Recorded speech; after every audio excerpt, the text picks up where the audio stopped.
حضرت زید بن عبداللہ اپنے باغ کو پانی دے رہے تھے تو کسی نے جا کے بتایا کہ حضور کا وصال ہو گیا. انہوں نے ایسے ہاتھ اٹھا لیے اور کہا اللہم اذہب بصری حتی لا ارا بعد حبیبی محمد احدا. اے اللہ مجھے اندھا کر دے، میری آنکھوں کی بینائی اچک لے. یہ آنکھیں رکھی ہی اس لیے تھیں کہ تیرے محبوب کو دیکھتا تھا. اب حضور چلے گئے ہیں تو میں نے ان چراغوں کا کیا کرنا ہے. حضرت حسان بن ثابت نے جو اس وقت اشعار کہے، کہتے ہیں کاش کہ کوئی کالا سانپ مجھے ڈنگ مار جاتا اور میں دوسری سانس نہ لیتا.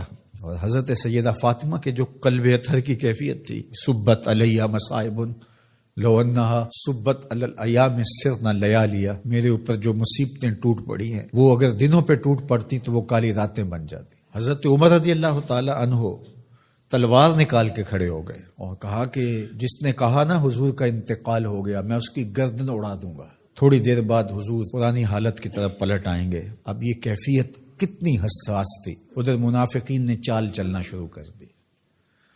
انہوں نے کہا حضور کے دم سے ساری رونقیں تھیں، اب وہ چلے گئے تو اب کس نے نمازیں پڑھنی ہیں، اب کس نے روزے رکھنے ہیں، اب کون جہاد پہ جائے گا.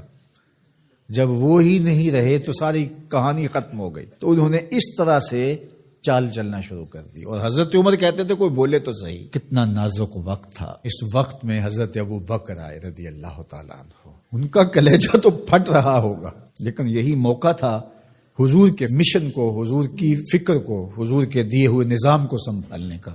اور اپنے جذبات کو کس طرح کنٹرول کیا ہوگا. اپنے آپ کو پوری طرح سنبھال کر کے لوگوں میں آئے اور دیکھا کہ لوگ جمع ہیں اور حضرت عمر رضی اللہ تعالیٰ عنہ غصے میں تلوار لہرا رہے ہیں. خبردار اگر کسی نے کہا کہ حضور کا انتقال ہو گیا. تو آپ ایک اونچی جگہ پہ کھڑے ہوئے، لوگوں کو متوجہ کیا. حضرت صدیق اکبر رضی اللہ تعالیٰ عنہ کا اس وقت کا جو خطبہ ہے، اس نے اس وقت اسلام کو سنبھالا جب منافق بڑی باریک چال چل رہے تھے. اب حضرت ابو بکر آئے اور کھڑے ہوئے، کہا لوگوں مجھے بتاؤ تم اللہ کی عبادت کرتے تھے یا رسول اللہ کی عبادت کرتے تھے. تو لوگوں نے کہا اللہ کی عبادت کرتے تھے. تو کہا اللہ آج بھی زندہ و موجود ہے، اللہ کل بھی زندہ و موجود تھا، وہ حی ہے لا یموت ہے. اللہ اکبر. پھر انہوں نے وہ آیت کریمہ پڑھی وما محمد الا رسول قد خلت من قبلہ الرسل. اور صحابہ فرماتے ہیں ہمیں لگا کہ جس طرح یہ نازل اسی وقت کے لیے ہوئی تھی. اور پھر لوگ سنبھلے اور پھر حضرت سیدنا صدیق اکبر رضی اللہ تعالی عنہ نے اس مشکل وقت دین کو سنبھالا اور پھر حضور علیہ الصلوۃ والسلام کے مشن کے لیے کھڑے ہوئے. لشکر اسامہ بن زید بن حارثہ رضی اللہ تعالیٰ عنہ کو روانہ کیا جا چکا تھا. حضور نے خود روانہ کیا تھا. ابھی جرف کے مقام پر ہی یہ لشکر پہنچا تھا. مدینہ المنورہ سے تھوڑا باہر نکلا تھا کہ حضور کے وصال کی خبر آئی تو یہ واپس آ گئے.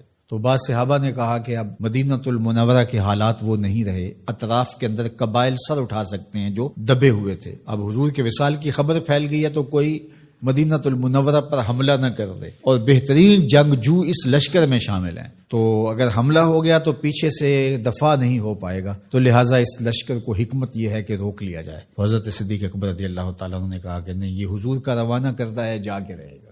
بلکہ آپ نے تاریخی جملہ کہا کہ اگر مجھے یقین ہو کہ جنگلوں سے جانور آ کے ہمارے جسم کی بوٹیاں بھی نوچ کے کھا جائیں گے، یہ لشکر پھر بھی روانہ ہوگا.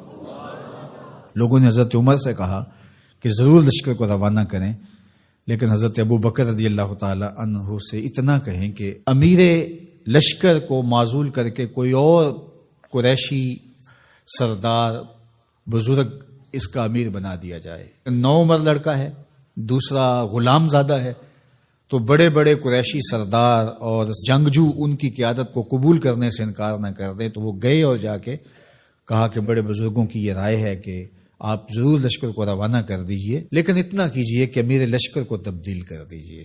حضرت صدیق اکبر کے چہرے پر جلال آ گیا اور آپ نے جو جملے کہے وہ اتنے سخت تھے. ثقلت امک یبن خطاب، اے خطاب کے بیٹے تیری ماں تجھ کو روئے.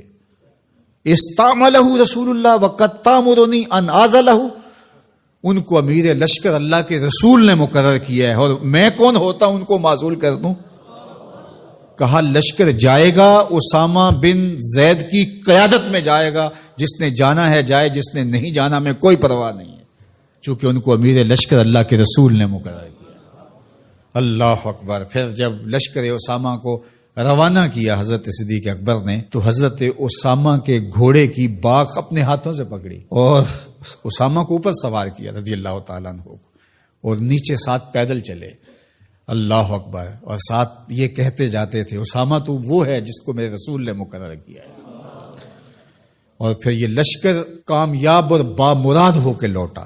تو یہ سیدنا صدیق اکبر رضی اللہ تعالیٰ عنہ کا حضور علیہ السلام کے فیصلوں کو من و عن قبول کرنے کا جذبہ تھا، جس انداز سے انہوں نے حضور علیہ السلام کی فکر پہ پہرا دیا، حضور کی تعلیمات کو اجاگر کیا اور حضور کے فرمان کو حرف آخر سمجھا، اور اس کے بعد انہوں نے اپنی رائے کو وہاں فنا کر دیا۔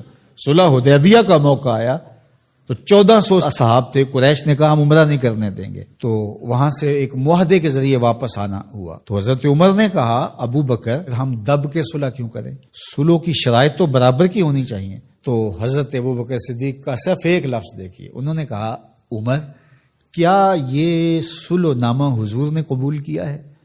کہا کیا ہے، کہا ہوا رسول اللہ، کہا وہ اللہ کے رسول ہے۔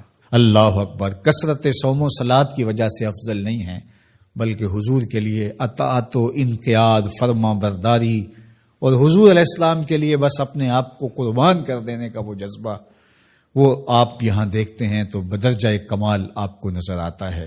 فرمایا کہ میں اللہ کے علاوہ اگر کسی کو خلیل بناتا تو وہ ابو بکر کو بناتا، لیکن میرا خلیل اللہ ہے۔ اللہ اکبر، امن الناس بر مولائے ما، کلیم اول سینائے ما، ہستیو کشت ملت راچو ابر، ثانیے اسنین و غار و بدر و قبر۔ دیکھیے کہاں کہاں حضور کی قربت۔ یہ شک ہووی تے چل مدینے، یہ شک ہووی تے آ تک لے جوڑ مزاراں دا بن یار نبی دیاں یار۔